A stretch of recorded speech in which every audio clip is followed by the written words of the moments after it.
Hey guys, how's it going? Michael Troy here. Just a quick blind item to answer the question.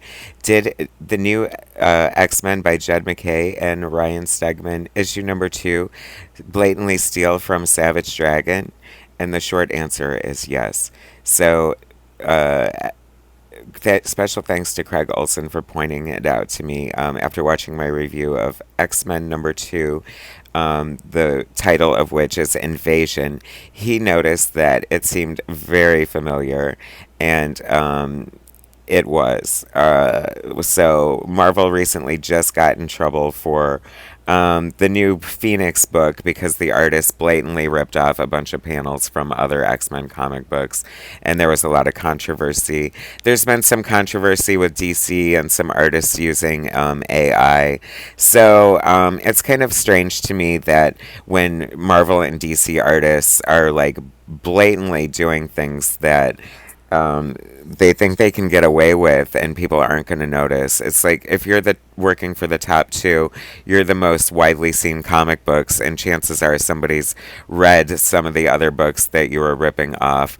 So the title of the book is Invasion.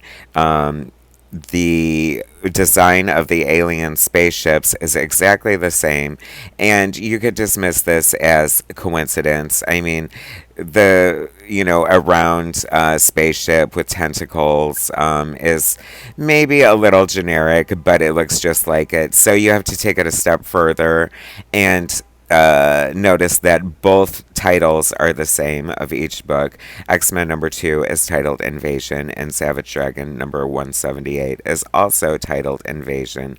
Okay, fairly generic, whatever, give people the benefit of the doubt. Then we have to take it one step further, and the colorist was involved. Marty Gracia's colors palette identical to the Savage Dragon 178 Invasion palette. I don't know. Is this a fun wink and a nod? I don't know. It just seems like lazy and just kind of weird because this one kind of goes deep. You know what I mean? When it's just the artist and no one else noticed. But you would have to say that Jed McKay was in on it, having named the title of the story Invasion. Ryan Stegman must be in on it, having designed the alien spaceships to look exactly like the ones Erik Larsen designed in the issue of Savage Dragon in question.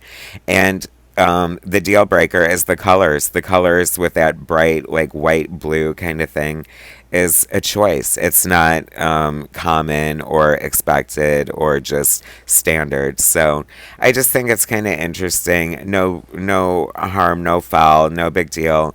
In a way, it's kind of fun to notice these things, but it just calls into question like the veracity, the validity of, these artists. It's just kind of strange. Swiping is definitely, an existing thing in comics. Homaging has always been a part of it.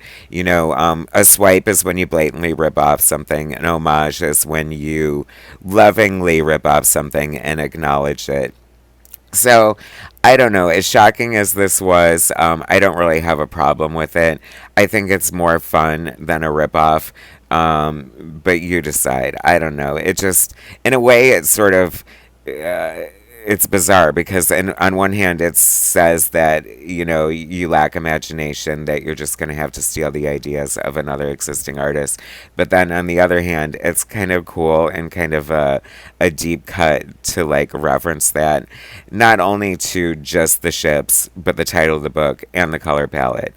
A very, very interesting swipe, homage, ripoff, indeed. Marvel does it again. How do you guys feel about it? Please feel free to sound off in the comics whether you think this was just like a loving tribute, like a nod of the head, a wink and a smile, or a blatant swipe and ripoff. Anyway, just kind of a fun blind item.